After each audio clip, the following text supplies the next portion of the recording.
à la présidence de la République. Il a prononcé 2 phrases, 2 mots-clés. Les gens n'ont pas entendu. Il a dit, je suis venu voir mon frère. Je pèse des mots. Le président Ouattara ne l'a pas rejeté. Il a dit, oui, le président Laurent Gbagbo est aussi mon frère. Ah, M. Delassouba, le président Gbagbo est mon père. Il dit que le président Ouattara est son frère. Mais le frère de mon père, c'est mon oncle.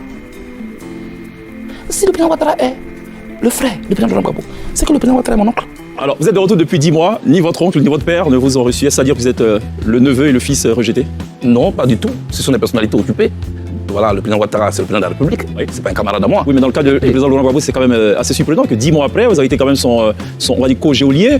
Il ne vous a toujours pas reçu. On se pose quand même beaucoup de questions. Oui, acceptez que je ne parle plus de ça. Pourquoi?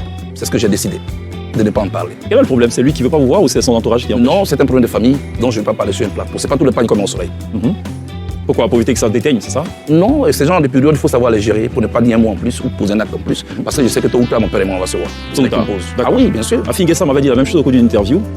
Je m'appelle Charles Bleboudé. Il n'a jamais été reçu par le Je m'appelle Charles Bleboudé. Donc tôt ou tard, ça va se faire. Très bien.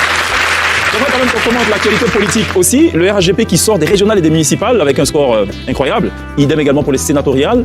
D'aucuns pensent qu'on est de plein pied sous l'air et dans l'air du parti unique. Vous en pensez quoi? Je constatais comme tout le monde ce que vous venez de décrire. Pour moi, ce n'est pas un bon signe. Pourquoi? Et il faut toujours une opposition. Voilà. Même sous Faux-Boni, ce n'était pas comme ça. Bon, qu'est-ce qui s'est passé? Moi, je suis encore à l'ère de l'interrogation. J'interroge surtout le mécanisme électoral.